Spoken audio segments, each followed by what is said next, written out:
You had acute coronary syndrome in mid-surg 1, but we'll take a little review of that. And then we're going to talk about low perfusion states and shock, which is very important. So with acute coronary syndrome, there's 3 conditions that comprise acute coronary syndrome, and you have to be able to differentiate between the 3 different conditions, okay? So your patient comes into the ED with chest pain. Within 10 minutes, the nurse gets an EKG. If there's ST elevation, then the nurse knows this is a STEMI. And of course, they would do cardiac markers as well. So if the patient comes in with chest pain, the nurse gets an EKG, but it has ST depression and T wave changes. The nurse doesn't know yet if the patient has a non-STEMI or unstable angina. The nurse has to wait until the cardiac markers come back, because if they have positive cardiac markers, then this is a non-STEMI. If it comes back with no increase in cardiac markers, then you have unstable angina. So again, a STEMI has ST elevations plus positive markers. A non-STEMI has ST depression and T wave changes with positive cardiac markers. Unstable angina has chest pain, the ST and T wave changes without raised cardiac markers. So that's how you tell the difference between the 3 conditions that comprise acute coronary syndrome. Okay, Are so yeah, go ahead. are the cardiac markers like the cardiac enzymes? Yes, yes. Okay, so unstable angina. So you could have a patient with chronic stable angina, and then all of a sudden they get unstable angina. Okay, so it's a different type of pain. It's new and it occurs for no reason, like oftentimes at rest, and it lasts longer than 15 minutes.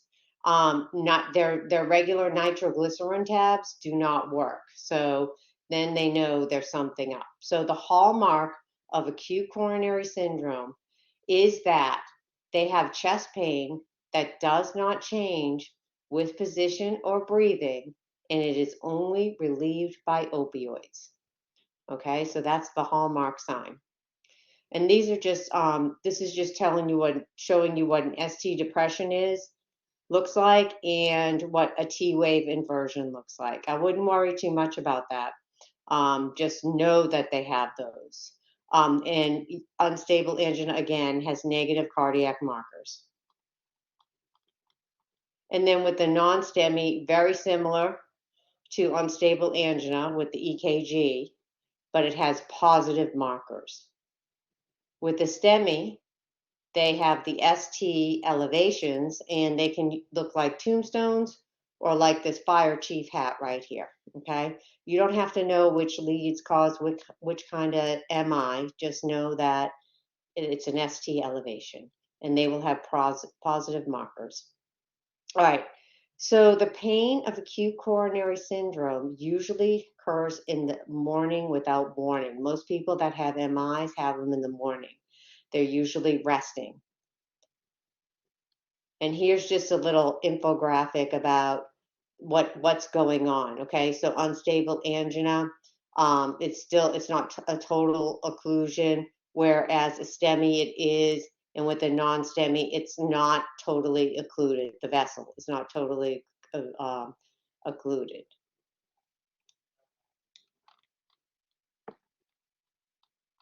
Okay, so in your assessment, your patient is going to have chest pain.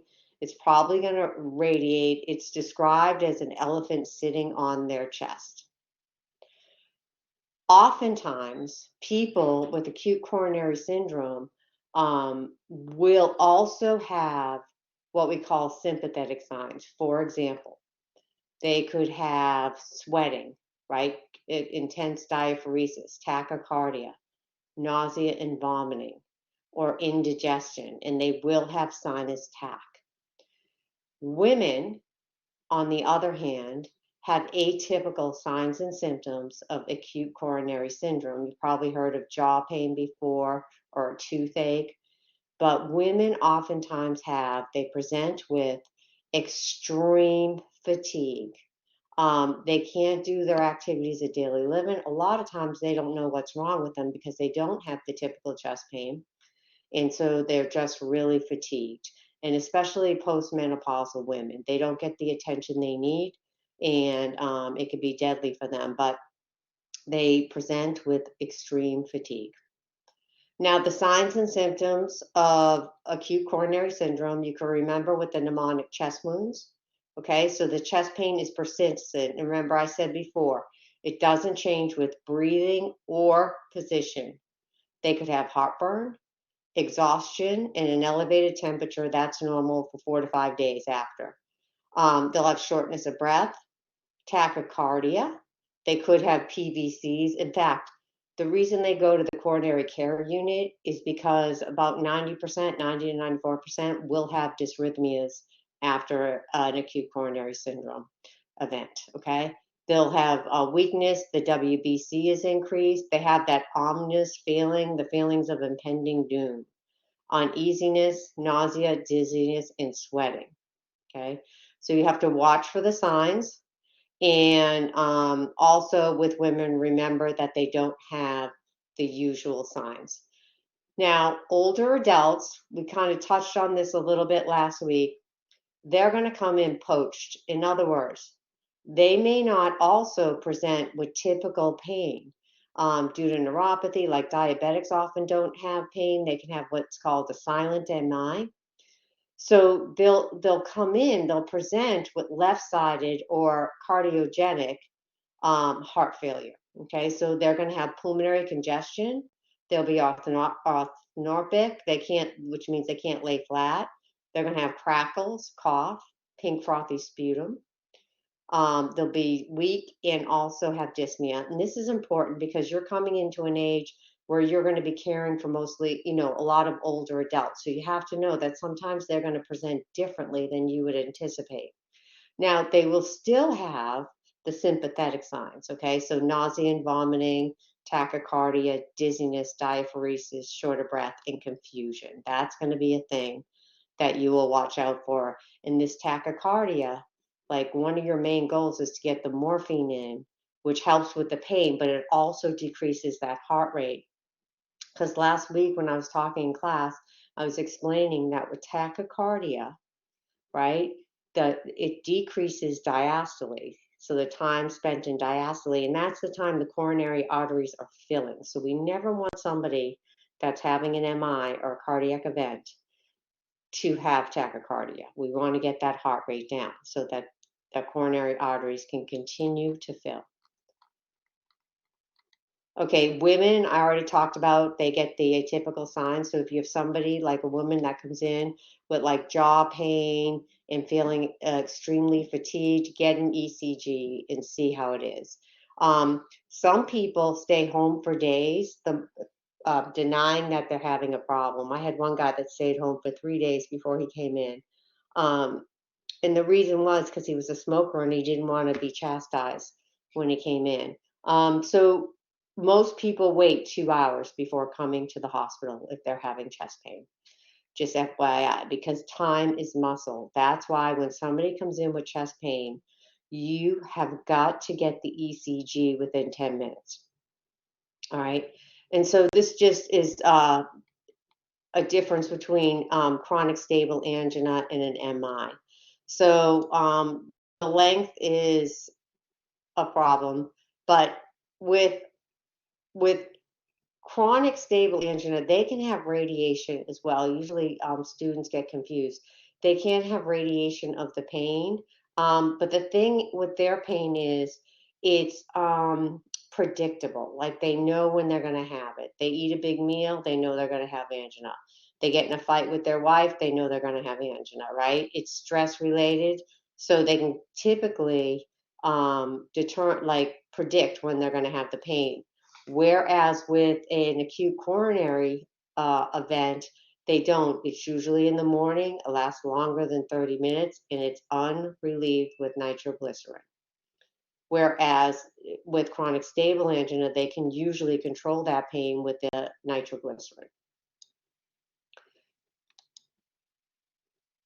Now, there's a lot of complications after an MI, and you don't really need to know all of them, but we're going to talk about some of them, okay? DEFA, you probably figured that, right?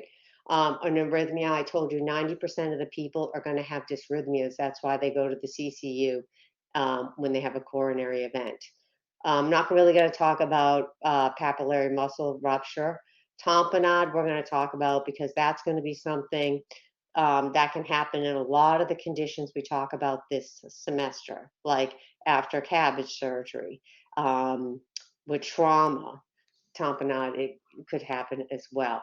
Heart failure, we talk about that. I'm not going to talk about valve disease. I'm not going to talk about aneurysm.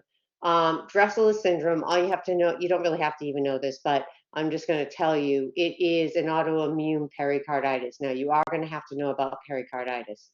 Um, and we talked about mural thrombi when we talked about AFib. So kind of the same thing. Okay, so 4 hours after somebody has an MI, they will start to have ectopy.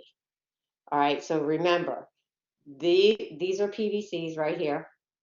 Okay, so this is bigeminy, right? It's every other.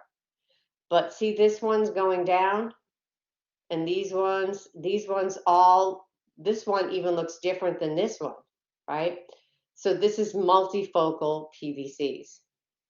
This, on the other hand, is unifocal. So this person is having unifocal, okay? All right, so heart failure, acute heart failure is something that we do worry about after somebody has an MI because the muscle is dead, right? The part of the heart muscle that's damaged is dead. And the dead muscle cannot contract or conduct electricity. So that can put your patient into acute heart failure, which has the same signs and symptoms as left-sided heart failure. Okay, so just remember that, and the sputum is going to be pink and frothy.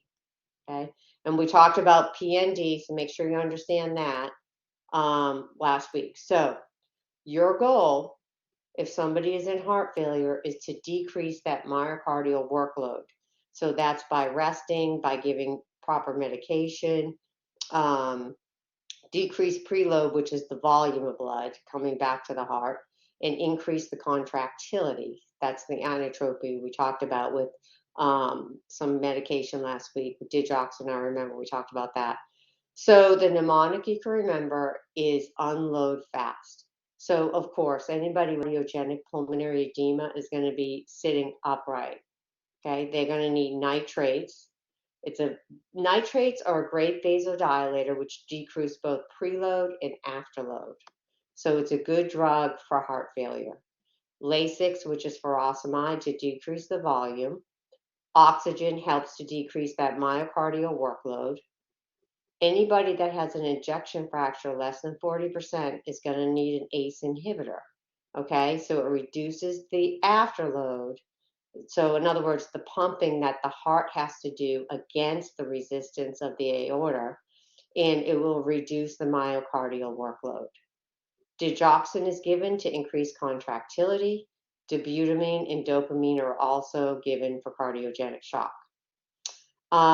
Fluid restriction to reduce volume. Afterload reduction, we talked about that with a couple of drugs. Sodium restrictions, and then the BNP test. Remember, that's the test that helps distinguish respiratory from cardiac problems, but also cardiogenic pulmonary edema from non-cardiogenic pulmonary edema. And morphine too. Morphine is a great drug, both for somebody with acute coronary syndrome, but for anybody with pulmonary edema, it's a great drug. And the same goals go for cardiogenic shock. So you have to know those goals so you know how to direct the interventions. Okay, now, pericarditis can happen 2 to 3 days post-MI. So you need to know how to recognize this. Okay, so monitor, obviously it's a inflammation, so monitor for fever. Pleuritic chest pain. So pleuritic chest pain describes a type of chest pain that occurs while breathing. And oftentimes people with pericarditis or with a PE will say, It hurts when I breathe in, so it hurts with inspiration. It can help, it can hurt also with expiration, but usually inspiration, okay? Now, one of the things that will help distinguish, because the pain is kind of the same between cardiac and lung pain, is have the patient sit up and lean forward, because that will relieve the pain of pericarditis. Okay, if they get up and lean forward, it alleviates the pain. Lying flat is not good for somebody with pericarditis. You're going to have a pericardial friction rub. Okay, so one of the things we have to monitor for if somebody has pericarditis is tamponade. And tamponade can be recognized by three like cardinal symptoms: um, hypotension, JVD, and muffled heart sounds. The patient is also going to be tachycardic, so just remember that. And they're going to have this funny rhythm, which you won't have to pick out on an exam, but it's just kind of interesting. But you definitely have to know the signs of cardiac tamponade. We'll have a narrow pulse pressure.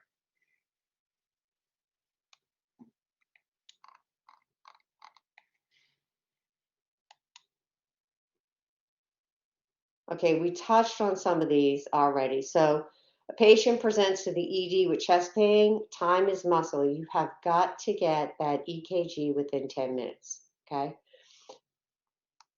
Because you want to save as much as that muscle as you can.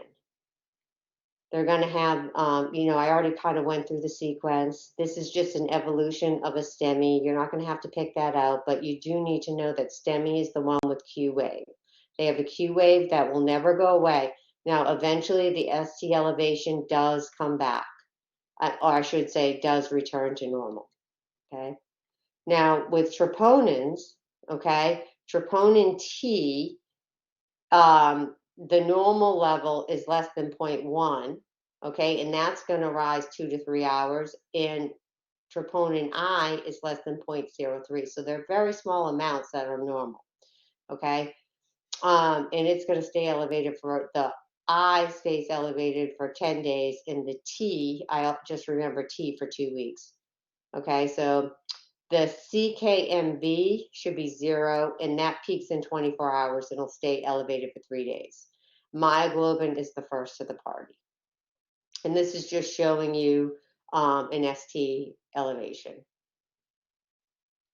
And then the patient, anybody with a STEMI has, if hopefully the EMTs are going to know which hospital to bring them to that has cardiac angiography capability, and they need to be door to table in 90 minutes. Okay, that's really important. Now, if somebody lives like in a rural area, they may not have the opportunity to have a cardiac cath.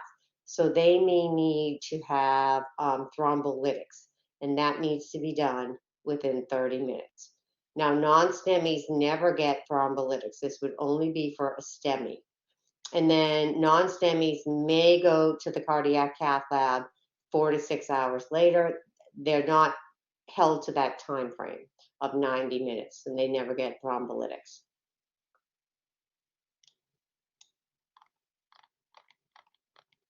Okay, now O-Batman is your mnemonic for the treatment of MI. So the patient's going to need oxygen, a beta blocker, aspirin, anti-anxiety meds, especially somebody that smokes. We always gave, like when I worked in the CCU, we always gave some kind of sedative for people that smoked, okay? Because especially early on, you want them very chill, right? Your biggest goal might be maybe they can brush their teeth tomorrow. You don't want them up moving around. Thrombolytics, morphine, ACE inhibitors in the night. Okay, now we talked about them going for a percutaneous coronary intervention. You need a consent. They're often given, when I worked in cath lab, we did give Benadryl and Solumedrol before every cath lab, but it was an older doctor. And so nowadays, usually you don't have to give it every time, but anyways, they may be given that. You're going to assess for an iodine allergy. You're going to make sure they have a good BUN and creatinine because this does use iodine dye, and you don't want to give the patient an acute kidney injury. So you would hold the metformin 48 to 24 hours before, and the same with after. No food or drink for 8 hours beforehand. When my patients come in to have, yes, Going back to the metformin, so say if we're having an acute episode and they are on metformin routinely they would anyway, take them to they would take them, I'm sure. so it will just be the post afterwards. So like, Right, but I'm talking about you've got time, right? Especially like if they come into the ED and they took their metformin, I'm pretty sure they're going to take them because I've seen it happen. gotcha. Okay, But thank if you you. have somebody that comes in with a non-STEMI and they go 4 to 6 hours later, well, they probably would have already had their before dose, but you would hold the after dose. Gotcha. Yeah. All right, so nothing to eat or drink. This is just like a normal one, 8 hours before. I always marked pulses, like when somebody came in, that way it made it easier to find them post procedure because you're going to be checking them, the Q 15 minutes times 4, so the frequent vital signs. Um, and then when the dye is injected, warn them they're going to feel a warm feeling. And then when they pull out the catheter, you have to hold for 20 minutes, and it's a full 20 minutes, and it's a hard job. It really is. There's a timer. When the cath lab I worked in had a big timer, and we all took turns holding. All right, so you're going to check the vital signs, and you want to do your neurovascular checks on that leg and compare it with the other leg. Nowadays, before I left the cath lab I was in, they started doing them through the radial artery. It was so much better because your patient could get up right away and they could void. The only problem is they had a lot of spasms, so they had to have like nifedipine to help with the arterial spasms, but it worked out okay. Um, so here are the complications of a cardiac cath. So tamponade, I kind of just talked about those symptoms. A hematoma at the site, so you have to put pressure on. Retroperitoneal bleeding, which causes back pain and may cause bruising of the flanks. So pain in general, if somebody's having pain, it's not really going to be on your priority list. I mean, I don't mean to sound like I don't care about somebody's pain, but like only if somebody is having like ripping chest pain or chest pain that you think is cardiac, um, chest pain that is like the person is like sweating, it's cardiac, right? Or if the pain is something that's not expected, like after a cath lab, I wouldn't expect somebody to have flank pain. So if they start complaining about flank pain, I'm going to be worried that that femoral artery has ruptured, okay, and the blood is pooling there, and that's why they're having the pain. So pain is only going to be your priority if it means something else. Like after somebody has surgery, you expect pain, right? So I'm not going to worry too much about that. But if you have pain when they're not supposed to have pain, then I would worry about that. All right, an embolism, they could have an embolism, an acute kidney injury. So make sure the urine output is 0.5 milliliters per kilogram per hour after the procedure.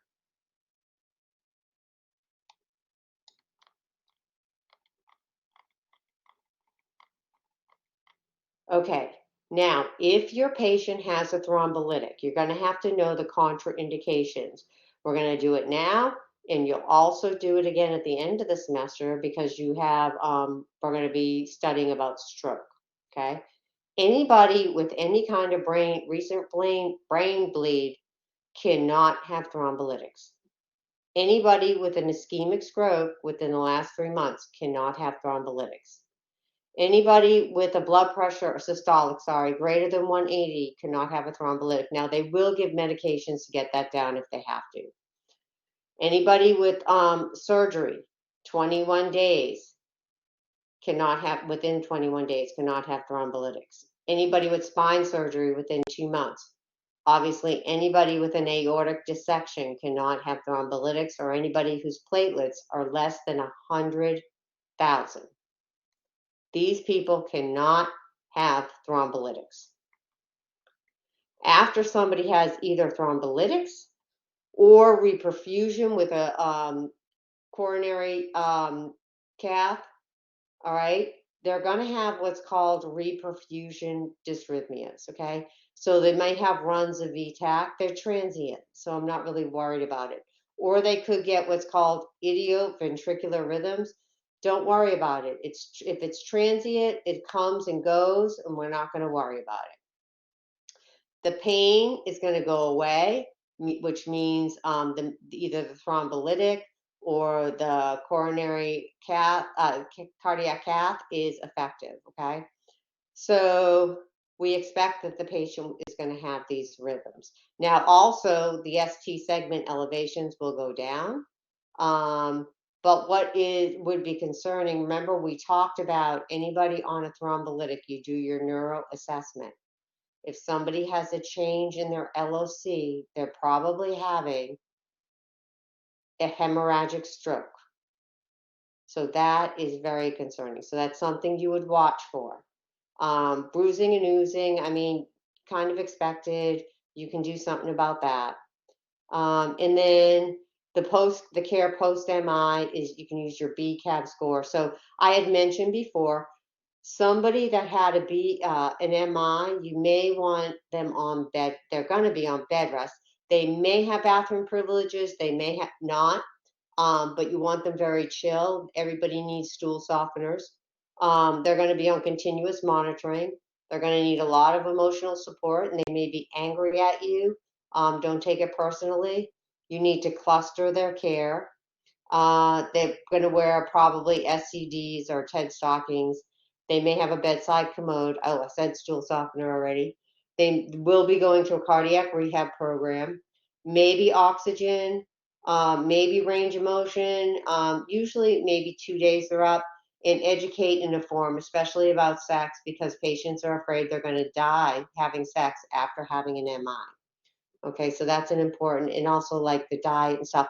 When they are in the coronary care unit, that's not the time to make them feel bad about all the bad choices they had in their life. Okay, you have to show some compassion if you're a critical care nurse, and just get them resting, get them on their way, and then when they recover a little more, then they can talk about all that. Now, cabbage surgery isn't done as much anymore, but it's still done, okay? So preoperatively, you follow regular skip guidelines that you used in Med-Surg 1. When they come out, you want to warm them. We do that with everybody at PACU. So atelectasis is a known complication after cabbage surgery. So you're going to hear bibasilar crackles, and the patient will have a low-grade temp. You know exactly what to do about them. They need to turn, cough, deep breathe. Maybe you need to change their position. So you're not totally concerned about that. They will have mediastinal chest tubes. We haven't really done chest tubes yet, but they will have chest tubes. And if they drain greater than 1, you let the provider know. So this is why you have to make sure, number one, that a mediastinal chest tube isn't putting out more than 150, but you also have to make sure it's putting out. Because if it's not putting out fluid, right, the patient could get a cardiac tamponade. So that's something you need to look for.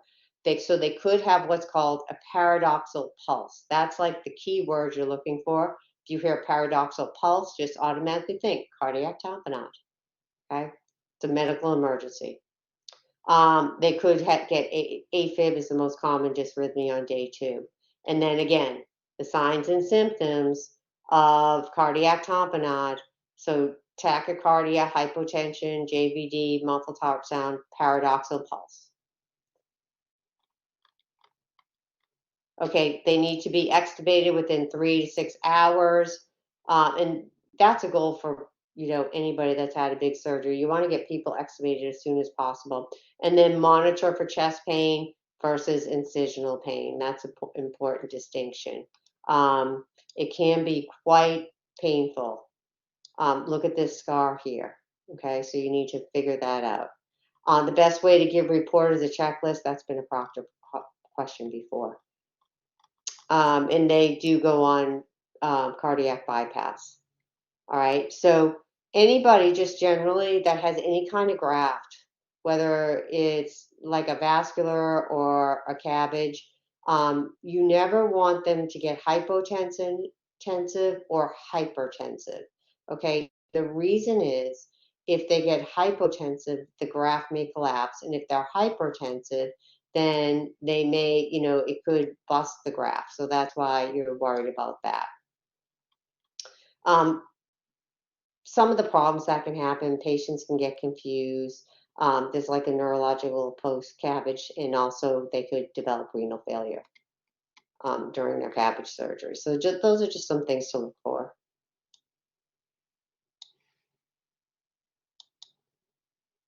Okay. Low perfusion man is very important.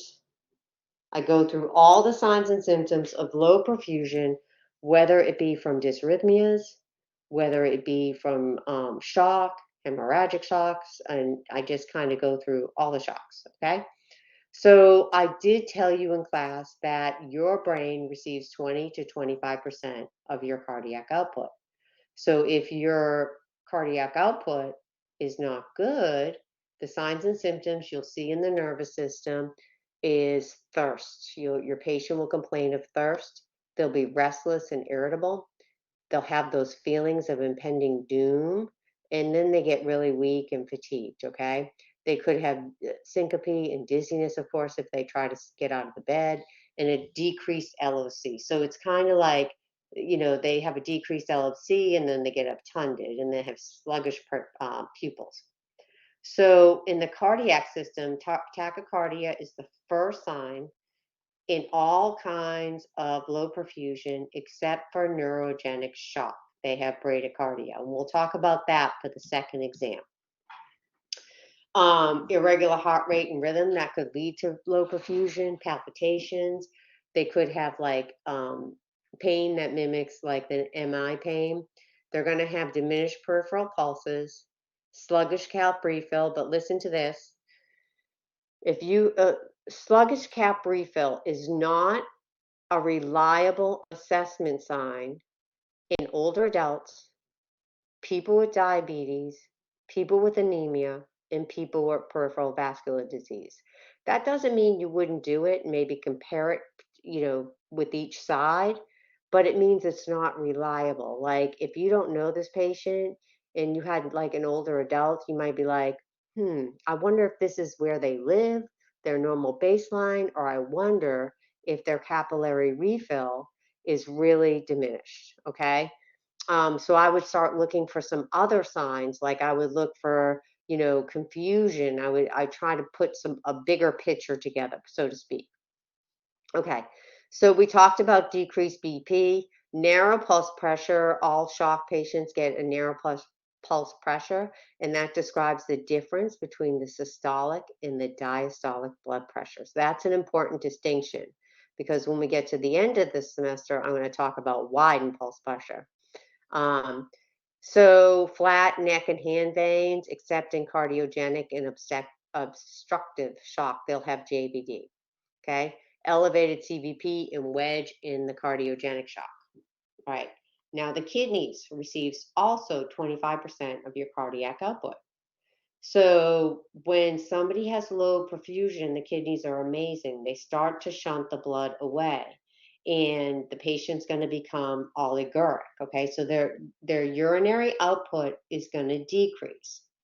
Then they'll become anuric eventually, okay?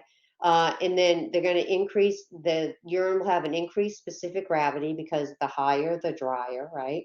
And your goal is to prevent an AKI by maintaining that mean arterial pressure.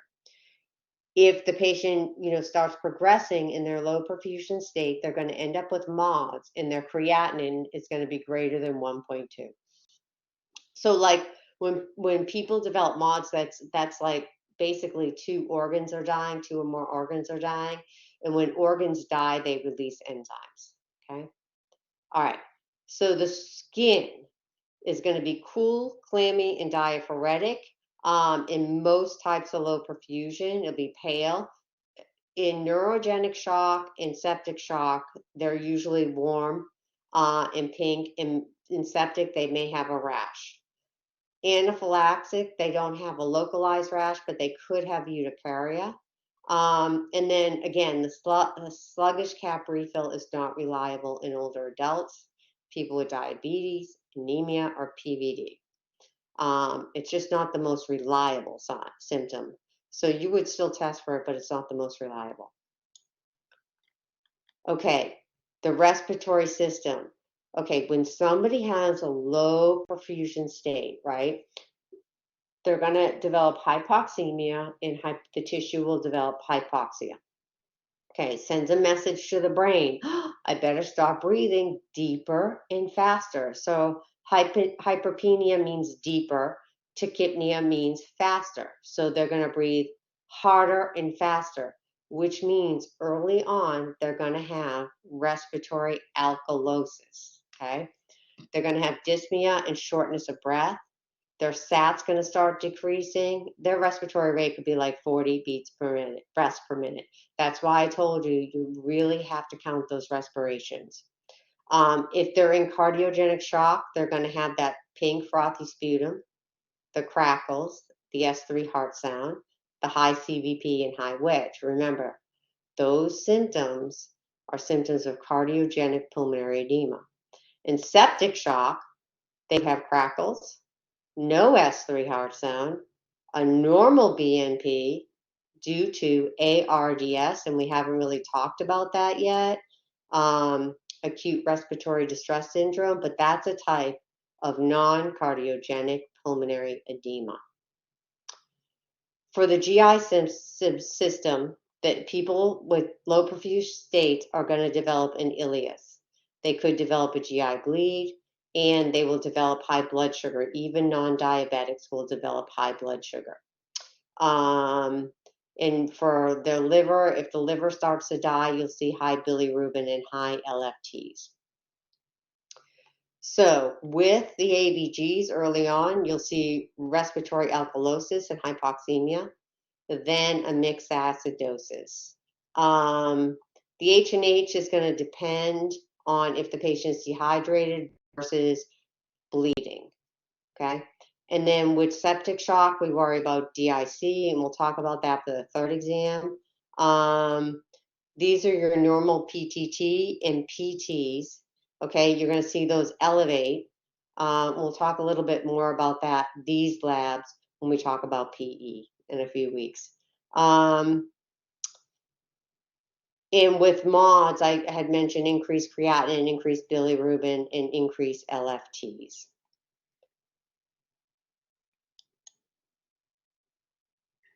Okay, with shock, there's different kinds of shock. Shock is a syndrome, and what that means is people with shock, depending on which type, they may have a different beginning presentation, but then they all kind of go into the same category, like they all kind of go the same way, okay? So there's hypovolemic shock, so that's low circulating volume, so that could be due to either bleeding or non-bleeding issues, so hemorrhagic or non-hemorrhagic hypovolemic shock.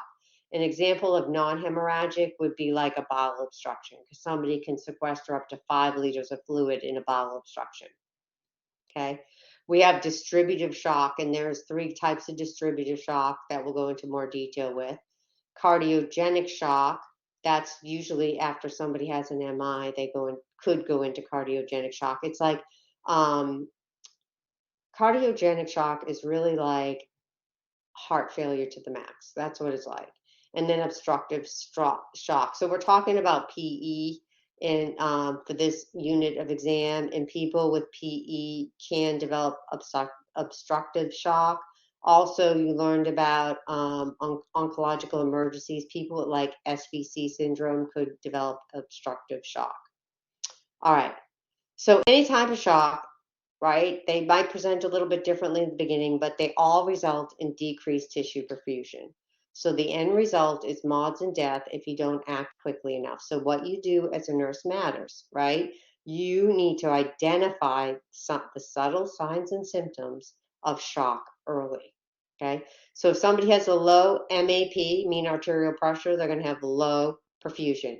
You are going to have to identify which patients are at risk for which shock, okay? So hypovolemic shock, people with diarrhea, vomiting, intestinal obstruction, people that are bleeding, hemophiliacs, okay? People on anticoagulants, people with ulcers, anybody having a procedure that involves a lot of fluid loss, burns, we'll talk about those at the end of the semester, but they're gonna be at risk for hypovolemic shock.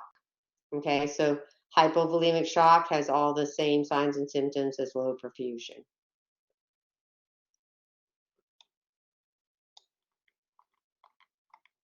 Okay, cardiogenic shock after an MI is the most common reason. Obstructive shock, this is due to pulmonary embolism, cardiac tamponade, it could be due to SVC syndrome, it could be due to a pneumothorax. So a lot of conditions can cause that. Distributive shock. Okay. With distributive shock, there's some kind of capillary leak going on, like the capillaries get inflamed. Let me say that. Okay, so we'll be watching for that. And these are the three types: septic shock, neurogenic, and anaphylactic. So for this exam, we'll focus mostly on septic, cardiogenic, and hypovolemia. When we get to the second exam, we'll talk about anaphylaxis and neurogenic shock. But I would know like the people who are at risk for each type of shock, definitely. Okay, now with septic shock, all right, this is a little mnemonic here, sepses. So these are the people that are going to be at risk. Somebody with a suppressed immune system, or young and old, people who have received organ transplants, surgical procedures, or anything invasive actually, indwelling devices and sickness. Now, on your exams, it's not going to say somebody with a suppressed immune system, okay? It's going to give you a patient on chemotherapy or something like that, okay? So anybody that's neutropenic, which is a WBC less than 2,000, or an absolute neutrophil count less than 1,000, anybody with aplastic anemia, they're going to be at risk. The young and old we talked about. Anybody with that transplant, because they're on cyclosporin, could be on prednisone. Anybody on methotrexate, anybody with wounds like decubitus ulcers, anybody on TPN or high sugar, right? So a glycosated hemoglobin greater than 6. Anybody that's cachectic, so they would have a low pre-albumin level and a low albumin level. Chronic alcoholics, they're going to be at risk. People at risk for neurogenic shock include people that have had brain surgery, anesthesia, people with spinal cord injury.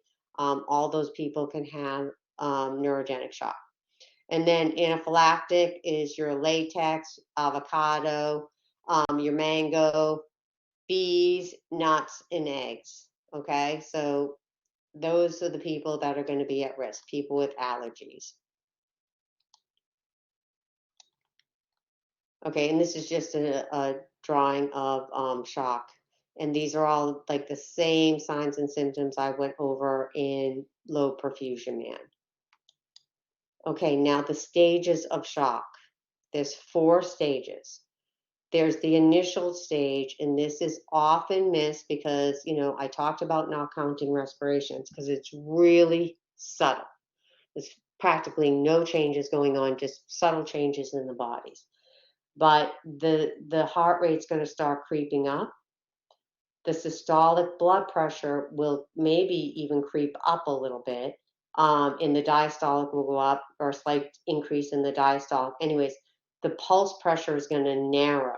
So my point is that in this stage, right, the vital signs can seem normal, but if you put them side by side, like they may have like a heart rate of 80, and then an hour later you go take it, the heart rate's like 84. Blood pressure could be like 120 over 80, and the next time you take it, it could be 120 over 96. You see how that pulse pressure starts to get narrow, and then their respirations could jump in the second time too. So you have to be tuned into their vital signs, which is really hard today on med-surg floors because people are running around like a chicken with their head cut off. But you have to, like, one of the things I always tell graduates, make sure you're delegating. Even if, like, I know, like, I started out as a CNA and I always wanted to do all my own stuff, but you have to give yourself time to think, right? You just cannot run and run and run. You have to delegate. You'll be a better nurse for it because you'll be able to pick up on these subtle signs for your patients. All right, so this is the most important, is to recognize the early manifestations. And then the next stage is the compensatory stage, so non-progressive. So the MAP is going to go down a little bit further. The heart rate's going to go up. They'll have a narrow pulse pressure.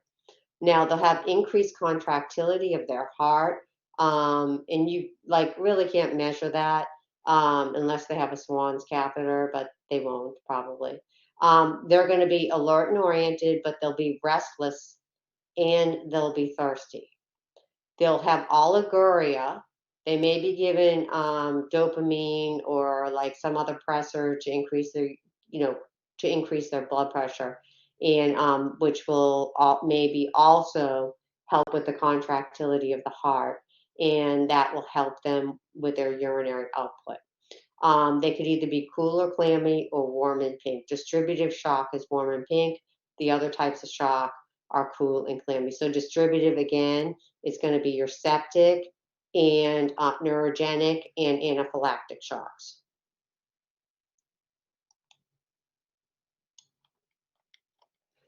Progressive. Okay, so this means it's progressing. Like the main thing that with progressive, right, you have 1 hour to fix this, so the patient's going to be really bad. Okay, so with progressive, the one thing I want to contrast is that they're anuric, right? So the kidneys have stopped producing urine, whereas the compensatory, they're still producing urine. Also, now, instead of just being restless, they have a sense of impending doom. Their heart rate is higher and it's threatening. All right, and then they're going to have increased LFTs and bilirubin and increased ammonia. They're going to become acidotic, high potassium, and with septic shock, they may develop DIC at this point. And then in the refractory stage, so this is like before death, right? This is like the last stage. Pupils are non-reactive. I call this like I got nothing in this stage, okay? Because now my patient is bradycardic. I can't get a blood pressure, maybe not even a palpable, okay? Not even with the Doppler, maybe. They'll be cyanotic. You can't measure their O2 sat. They're basically circling the drain, and they have MODS. So remember, when you have MODS, the organs release the enzymes. So high creatinine and increased LFTs and bilirubin.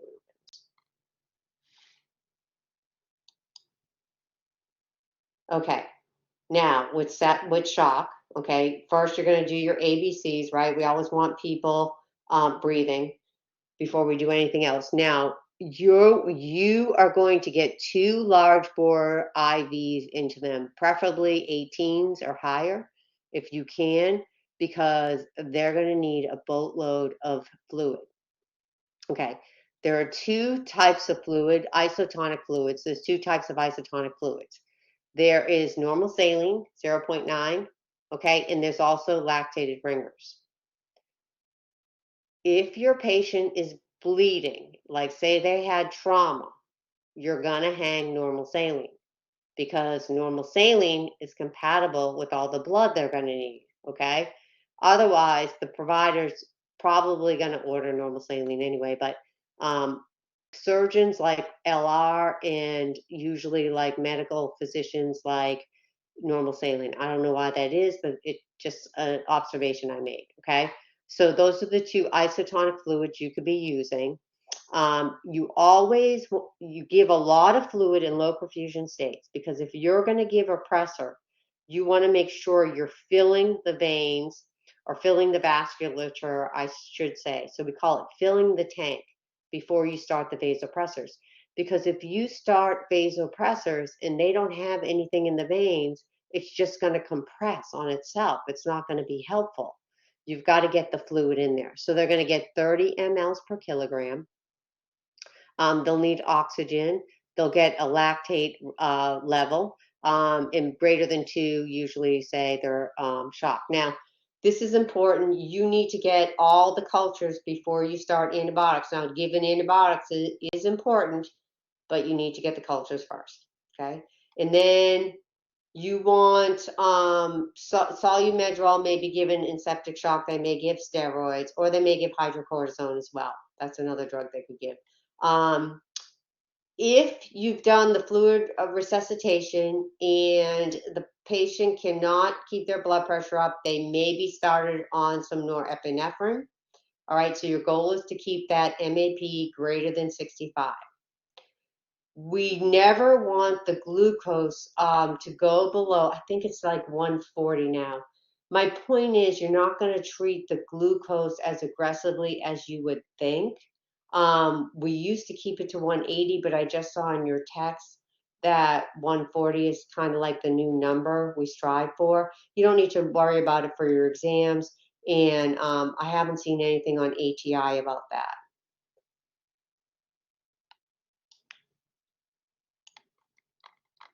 Okay, here's the position you're going to put people in that have hypodynamic shock. So that means shock, low perfusion, okay, say states. So you're going to put them flat with the head of the bed elevated, no more than 30, and the feet up. All right, hemodynamic monitoring for all types of shock. So they'll probably have an A line, especially if they're on pressors. They probably won't have a swan. Only cardiogenic shock would. Okay, so hypovolemic shock. This would be somebody, could be somebody with trauma, right? So you want to make sure you hang normal saline because it's the only fluid that can be hung with blood. So if you hear somebody's got trauma, you're going to hang normal saline.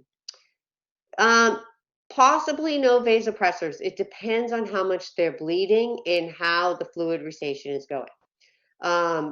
As a general rule, anybody with low perfusion could ultimately end up with pressors. But the best treatment would be to replace the volume, and if you can stay ahead of that, then they won't need it. But they may need vasopressors, and they may need surgery, obviously, to stop the bleeding and oxygen.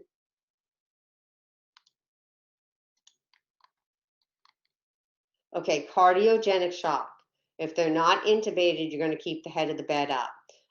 They may even need to tripod, over a bedside table because they're going to be, they could be quite uncomfortable breathing wise. Okay, so the goal is to reduce cardiac workload, decrease the volume, and increase contractility of the heart.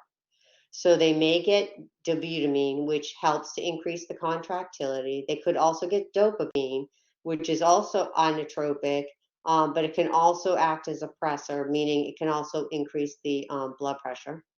Sodium nitroprusside, this is a vasodilator that is used to decrease preload and afterload. It needs to be covered. It's one of those nitroglycerin drugs that needs to be covered. It also can cause cyanide toxicity, and that's an important distinction. So you're going to watch for confusion, disorientation, hyperreflexia, seizures, almond breath, and I have no idea why they get almond breath, but they get metabolically acidotic, so you would watch for that. They may get furosemide to lower the CVP and wedge. And then obviously oxygen would be another option for them.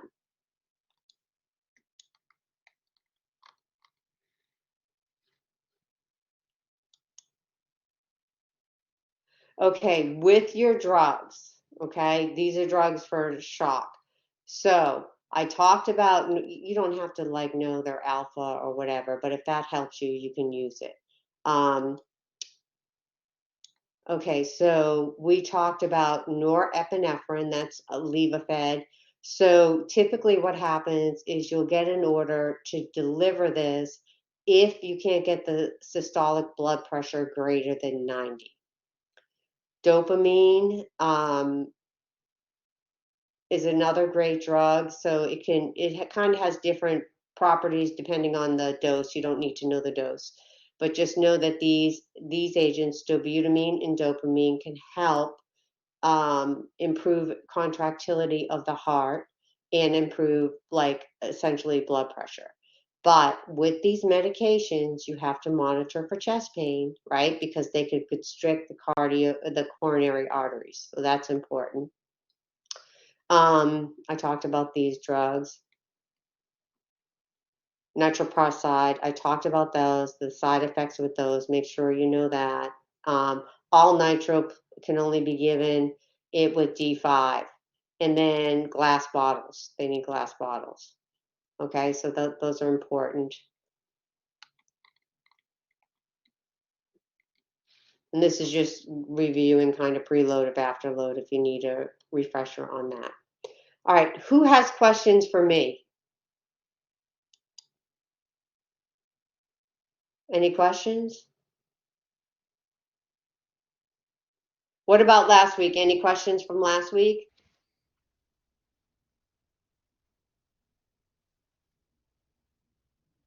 No. Did you get a chance to review?